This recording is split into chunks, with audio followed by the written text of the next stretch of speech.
Hi, I'm Sarah. My aunt moved in with us after her health started getting worse. She wasn't that old, at least not old enough that anyone expected her condition to decline the way it did. She had always been one of those relatives who showed up to every family event with food nobody asked her to bring and stories nobody could get her to stop telling. Growing up, I remember sitting at her kitchen table while she talked for hours about neighbors, old coworkers, random people she'd met at the grocery store, things that happened 20 years ago that nobody else remembered. When she first got sick, she was tired all the time. She forgot small things. Sometimes she'd repeat herself.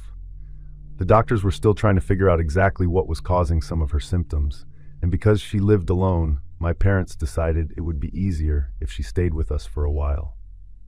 She slept a lot. She watched television, sat outside when the weather was nice. My mom would help her with medications and doctor's appointments. My dad helped her get around when she was having a bad day physically. The strange things started gradually that nobody treated them as a serious concern. I was sitting in the living room watching a show when my aunt walked in and asked who had been talking upstairs. I remember looking at her because I thought she was joking. Nobody was upstairs. My parents were outside doing yard work. I was the only person inside the house with her.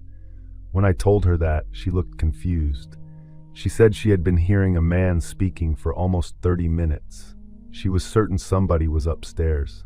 It kept happening. Over the next month, she repeatedly mentioned hearing people talking. Sometimes she said it sounded like conversations in another room, or like somebody standing behind her speaking directly into her ear. There were days when she'd be sitting alone and suddenly answer somebody who wasn't there. The first time I witnessed that, I felt more sad than scared. She was sitting at the dining room table drinking tea. I was doing something nearby. She looked toward the hallway and said, "I already told you that." A few seconds later, she nodded like somebody had replied. Then she said, "No, that's not true." I asked who she was talking to. She looked surprised that I couldn't see anyone. She pointed toward the hallway. "There," she said. There was nobody there. After that, my parents started wondering if she was developing dementia or something similar. She also began talking about seeing people walking through the house. She described them vaguely. A figure passing a doorway, somebody standing at the top of the stairs, somebody crossing a room. She never described faces. She never described clothing, just people moving around. The weird thing was that she didn't seem terrified by it initially. Annoyed was a better word, like she thought strangers kept wandering through the house and nobody else noticed. Then her behavior slowly changed. She started sleeping with lights on. She stopped wanting to be alone. If my mom left a room, my aunt would often follow her. Sometimes she would wake up in the middle of the night and walk through the house checking rooms. One morning, my dad found her sitting in a chair near the front door at 4 a.m. When he asked what she was doing, she told him she was waiting for him to leave. My dad asked who she meant. She said she didn't know. Just him. The man who walked through the house at night. Writing that now makes me uncomfortable. At the time, we all assumed it was part of whatever illness was affecting her. Nobody treated it like anything else. There were still moments where she seemed completely normal. She'd laugh at old family photos. She'd tell stories from years ago. She'd ask me about work or friends. Then in the middle of a conversation, she'd suddenly stop talking and stare toward a doorway, like she was distracted by someone entering the room. A few seconds later, she'd continue talking. Eventually, she started saying the man was speaking to her more often. She couldn't always explain what he said. Sometimes she'd just tell us he was angry or say he wanted something. When we asked what he wanted, she never had an answer. The entire situation became emotionally exhausting.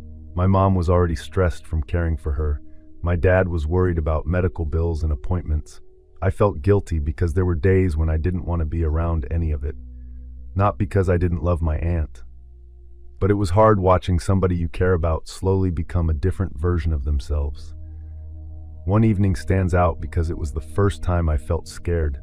My parents had gone to pick up food. I was home with my aunt. She was upstairs in her bedroom. I was downstairs and heard footsteps moving across the floor above me. My aunt still walked around despite being sick. It was how much walking she seemed to be doing, back and forth, across her room, into the hallway, back again. It went on for a few minutes. I looked up toward the ceiling and thought she was having one of her restless nights. I then heard what sounded like 2 sets of footsteps. It didn't make sense. When my parents got home, I mentioned it. My mom said my aunt had apparently been asleep when they came in. I figured I must have misunderstood what I heard. Things like that happened occasionally over the following weeks, easy things to dismiss. Footsteps nobody could identify, sounds from upstairs. That day, my parents had gone to an appointment. I was off work that day. It was just the 2 of us. I helped her eat breakfast. We watched television together for a while. She seemed calm. At one point, she went upstairs to lie down. I stayed downstairs. A couple of hours passed, and I heard sounds upstairs. I ignored it. My aunt got up frequently to use the bathroom or get water. A few minutes later, I heard footsteps. The sound seemed unusually loud. Back and forth, across the hallway, across the room. It kept going. I started wondering if she had fallen into one of her confused states. I called upstairs and asked if she was okay. No answer. The pacing didn't stop. Years later, I can remember every detail of walking up those stairs. The carpet was worn near the middle because everyone naturally stepped in the same spots. The hallway light was off. Sunlight was coming through a window at the far end. I could still hear something. It sounded like somebody walking around inside her room. I reached her bedroom door and knocked. No response. The walking stopped. I opened the door. My aunt was sitting on the edge of her bed, still. Exactly in the position somebody would sit if they'd been there for a long time. She wasn't breathing heavily. She wasn't doing anything that could explain the sounds I'd been hearing for several minutes. I asked if she was okay. She didn't answer, just looked at me. She looked at me with an expression I had never seen on her face before. My aunt had always been expressive. Even when she got sick, you could usually tell what she was thinking. If she was annoyed, confused, happy, tired, worried, it showed immediately. What I saw sitting on that bed didn't look tired. Her eyes were open so wide that I could see far more of the whites than normal. Her mouth hung open. She wasn't blinking. I took a step into the room and asked if she needed me to call somebody. She kept staring. Then she spoke. That is the part that affects me to this day. I know people can sound different when they're sick, but what came out of her mouth did not sound like my aunt. The voice was deeper than hers. It sounded like a man's voice. She continued staring at me. The words themselves weren't even what scared me. It was how they sounded. The voice said something like, "You weren't supposed to come up here." I can't swear those were the exact words because the whole moment felt unreal, but it was something very close to that. My aunt didn't move. She was still sitting on the bed, still staring. Then she spoke again. The same voice, the same deep voice. I don't remember what she said the second time because by that point I was already backing toward the doorway. There was absolutely no way that voice belonged to her. I turned around and left the room, started moving down the hallway toward the stairs. As soon as I did, I heard sounds behind me. Directly behind me. I was grabbing the railing and stumbling down the first few steps because I became convinced somebody was running after me. The strange thing is that I knew my aunt had still been sitting on the bed when I turned away. Logically, I knew she hadn't gotten up and sprinted across the room in a second. But something was right behind me. I could hear it. Heavy footsteps, coming down the hallway. I started running. I was terrified. Halfway down the stairs, I screamed for help. The whole time, I still had the feeling that someone was directly behind me, right behind me, close enough to grab me. I ran through the living room, grabbed my phone from the couch, and went straight outside. I kept going into the yard, called my mom, and then Dad. He answered. Something was wrong with my aunt. Something was very wrong. My parents came home as fast as they could. When I went upstairs, my aunt was asleep, lying under a blanket, breathing normally, looking completely peaceful. I felt like I was losing my mind. My parents asked her later if she remembered talking to me. She didn't. She barely remembered me checking on her. When my mom mentioned some of the things I claimed she said, my aunt looked confused. The weirdest part was that she seemed embarrassed, like she felt bad that she couldn't remember. I wanted an explanation. Any explanation. Unfortunately, things kept happening after that. There were nights when my aunt would wake up and start talking to somebody in an empty room. There were times she'd mention seeing a man standing in a doorway. She'd tell us he was angry, he was just watching. One evening, my mom was helping her get ready for bed. A few minutes later, my mom came downstairs looking pale. When my dad asked what was wrong, she said my aunt had spent 10 minutes arguing with somebody standing in the corner of her bedroom. There had been nobody there. My mom tried not to show how much these things affected her. She was exhausted, emotionally exhausted. She loved her sister. Watching somebody decline like that is difficult enough without all the strange behavior mixed into it. Nobody wanted to be alone upstairs. My parents started leaving lights on at night. A few times I caught myself listening for footsteps after everyone had gone to bed. The voice, it hadn't sounded like her. It was so weird. Months passed. My aunt's health continued getting worse. She talked less, moved less, spent more time resting. I remember one afternoon sitting beside her while she slept. She looked so fragile compared to the person she used to be. I found myself crying quietly because I already knew where things were heading. Nobody said it, but everyone knew. A few weeks later, she passed away. The house felt empty.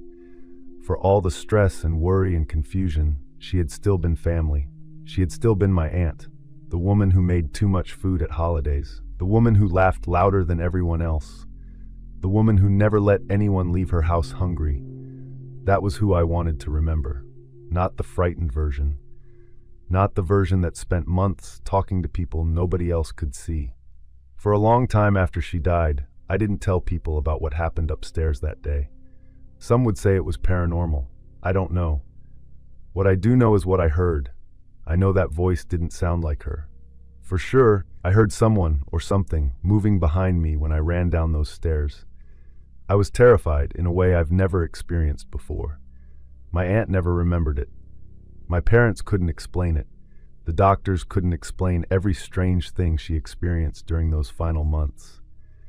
No matter how much time passes, there's always one memory that forces its way back. Footsteps moving around upstairs, and a voice that did not sound like hers coming from her mouth.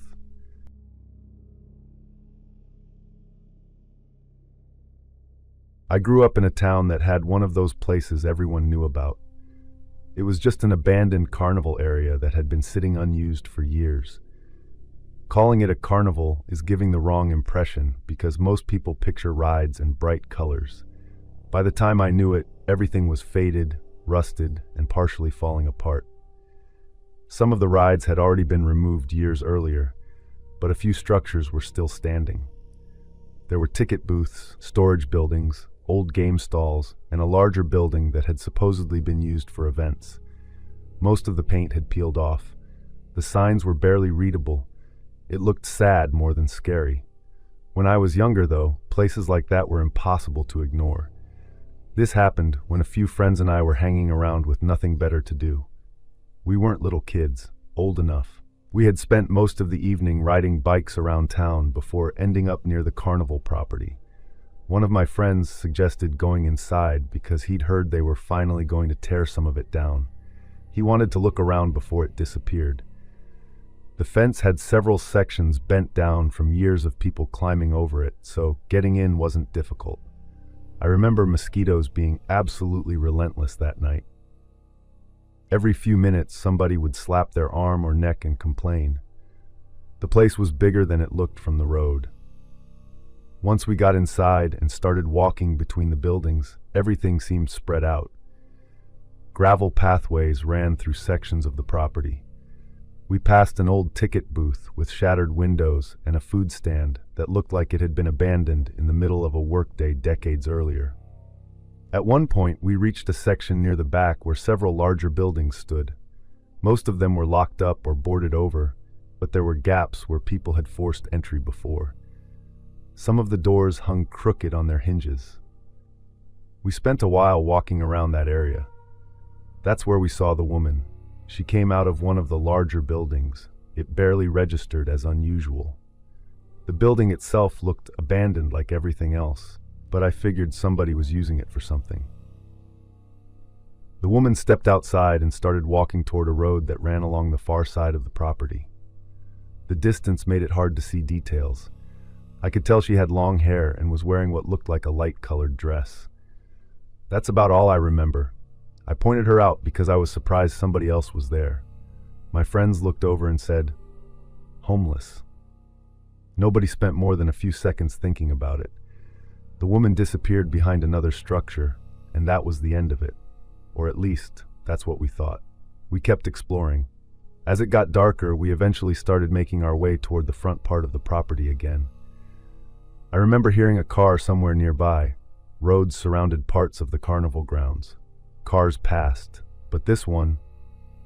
Even as a kid, I knew enough about cars to recognize when something expensive drove by. The engine sounded smooth and quiet. A few minutes later, headlights swept across part of the property. We were standing near one of the old game stalls. I saw a black car pull up near the same building where we'd seen the woman earlier. The vehicle looked completely out of place. Most people in our town drove regular cars. It looked new and polished and cost more than most houses in the neighborhood back then. The headlights stayed on. Somebody came out of the building. I assumed it was the same woman. The figure walked directly to the passenger side and got in. The car pulled away immediately. My friends joked that we'd just witnessed some kind of secret millionaire meeting. We were making guesses because it seemed strange. That's probably the last moment that night felt normal. After another 20 minutes, we decided to leave.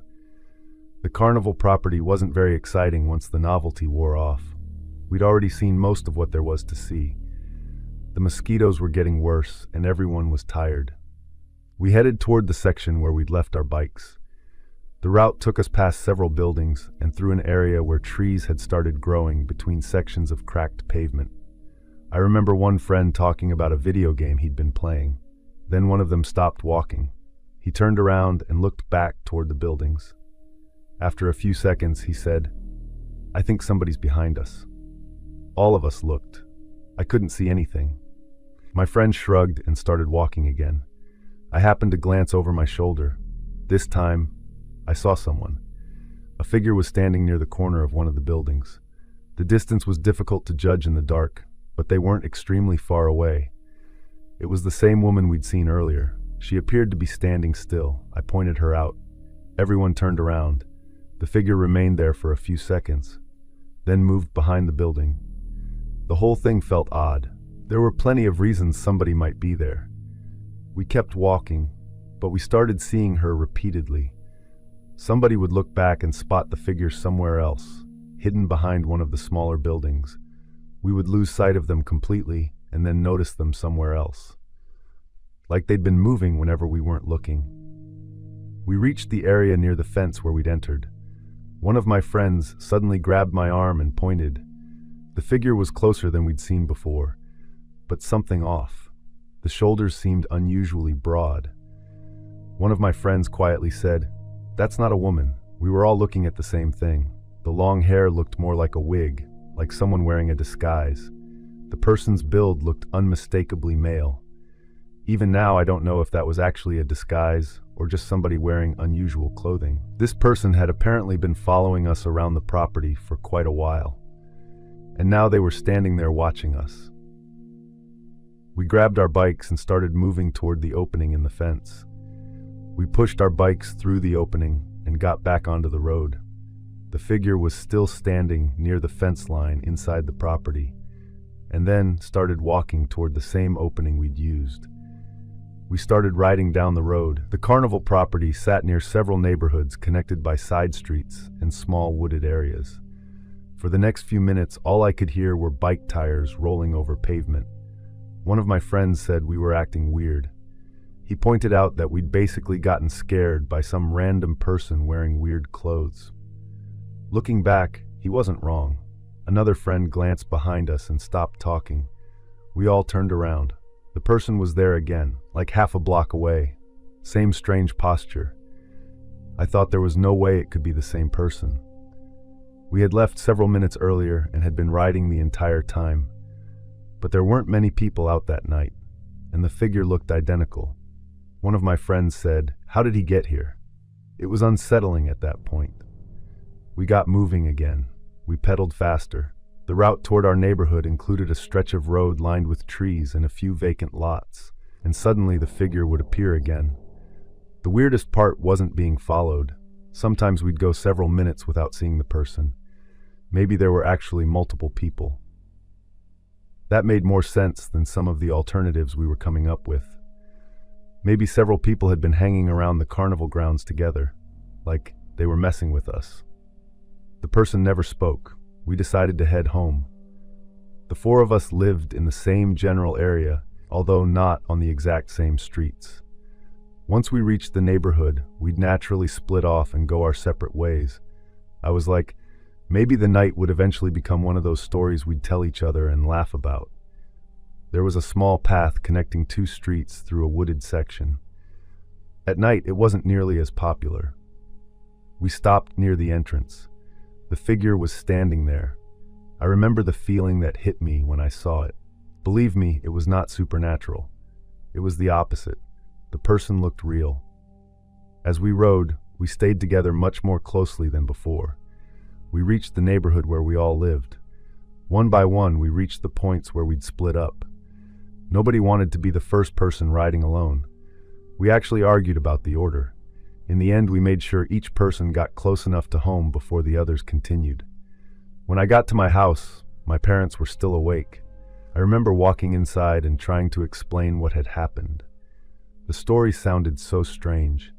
An abandoned carnival, a woman, an expensive car, a person dressed like a woman, being followed. My dad assumed we'd encountered some strange individual hanging around the property. There had been something unsettling about the way they watched us from a distance. At some point, adults became involved, and I know people talked about what happened. Maybe there were explanations for all of it. It's possible several separate events got mixed together in our heads because we were young and nervous. The reason I still remember this isn't because something paranormal. It was one of the strangest interactions with another person I've ever had. I've walked through cities at night, traveled alone, dealt with situations that were objectively more dangerous. Yet that night still sticks with me because of how bizarre everything felt from beginning to end.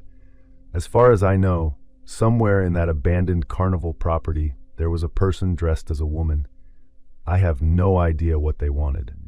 That's the one story my friends and I all remember exactly the same way. My daughter had gotten into a phase where she wanted to stay up a little later on weekends and talk before bed.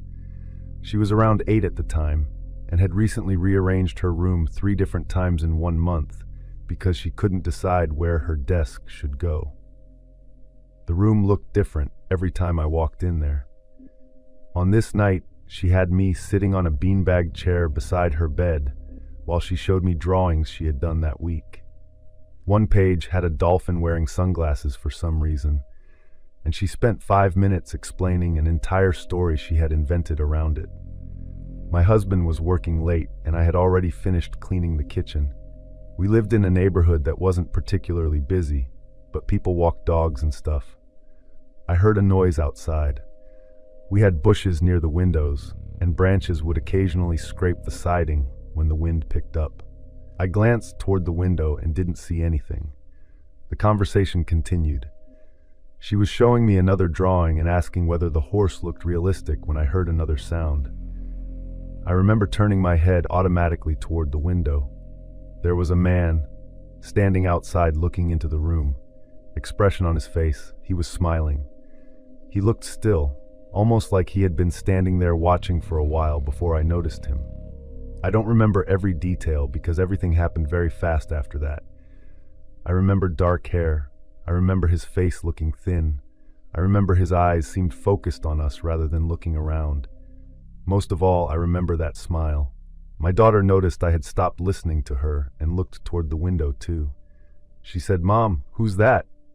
I grabbed her and pulled her away from the window quickly that she started crying because she thought she had done something wrong. We went straight into the hallway and then into the living room. I locked the front door and back door.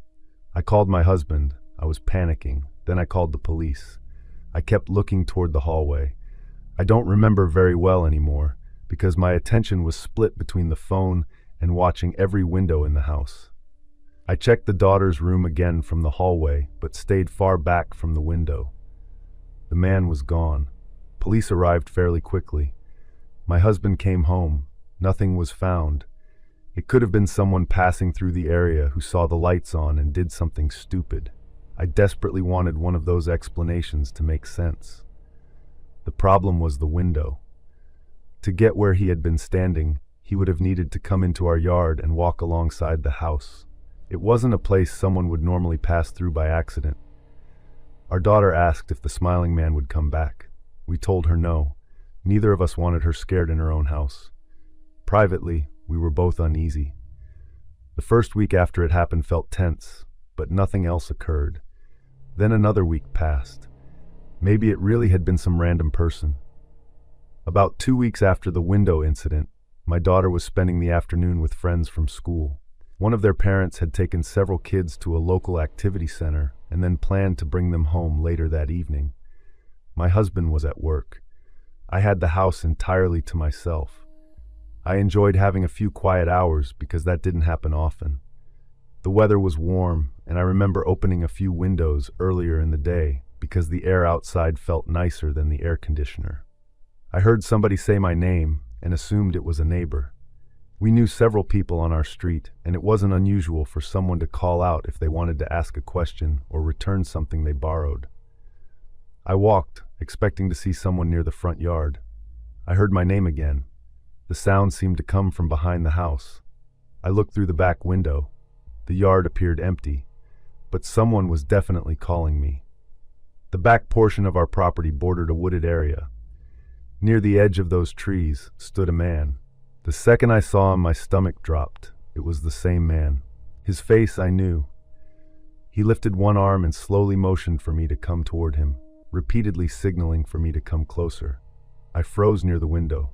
I wondered if I was somehow mistaken. He called my name again. I had never seen this man before in my life. I had never spoken to him. As far as I knew, he should not have known my name at all. I backed away from the window and called my husband. I told him the man was back. After that, I called the police again. I kept checking through different windows without standing directly in front of them.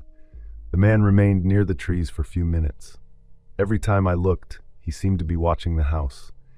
Eventually, he moved farther back toward the wooded area. I don't know where he went. When officers arrived, they searched around the area again. At that point, I just wanted my daughter home and my husband home. I wanted every door locked. I wanted the day over with. The search didn't produce any answers about who the man was, but some unusual items were located not far into the wooded area behind our property. What I was told was that there was a chair back there and some discarded plastic packaging that appeared to have once contained gloves. The gloves themselves weren't there. It was unsettling. The fact that someone had repeatedly appeared near our home. The fact that the same man had shown up twice. The fact that he somehow knew my name. And now there were signs that someone may have been spending time in the woods behind our property. From that point forward, I stopped feeling comfortable in the house. My husband tried to be reassuring because there wasn't much else he could do. He checked around the property every evening when he got home. We added another light near the backyard. We made sure all the locks worked properly. We talked about getting cameras, although back then home security cameras weren't nearly as common as they are now. Why us? I had never seen that man before the night outside my daughter's window. At least I didn't think I had. My daughter didn't know him. My husband didn't know him. None of our neighbors recognized him. One day I was bringing groceries inside and saw footprints. My husband looked at them when he got home and pointed out that delivery drivers walked through that area. Daughter started asking to sleep in our room. She never outright said it was because of the man. She would just come into our room carrying a blanket and ask if it was okay. Of course, we said yes. She mentioned something that still bothers me. We were driving somewhere, and she asked if the smiling man knew where her school was. I nearly drove onto the shoulder because the question caught me off guard. I asked why she was wondering that. She said she was just thinking about it. Children process fear differently than adults. You don't always realize what they've been worrying about until something slips out unexpectedly. That conversation led to a long discussion with my husband later that night after she had gone to bed. We both admitted something. We wanted to move. Soon. Neither of us felt attached enough to that house to justify staying if someone was genuinely targeting our family. Financially, it wasn't an easy decision. Practically, it wasn't an easy decision. But emotionally, it became easier every day. Because situations like this, I was walking our trash bin toward the curb near Sunset. I remember looking down the street and seeing a man standing few houses away. My heart started racing. I thought it was him, abandoned the trash bin and went back toward the house. Everything remained unfinished. The only things we knew for certain were the things we personally witnessed. We ended up moving within the following months. There were multiple reasons, but this situation was one of the major ones. I remember feeling guilty about it at first because moving is disruptive, especially when children have friends nearby and routines they're comfortable with. At the same time, I couldn't imagine spending years wondering whether that man might show up again. The moving process itself was stressful enough that it distracted us from everything else for a while. After we moved, that feeling of being watched slowly faded. It took a while. My daughter is grown. The house is long gone from our lives. Most of the details from that period have blurred together the way old memories tend to do. But I remember those two encounters. The smile. For me, the most disturbing part has always been what didn't happen. The man never explained who he was. He never spoke to me beyond saying my name, never gave us a reason. He had been watching our family longer than we realized, and he knew my name. Sometimes weird things happen, and the answers never arrive.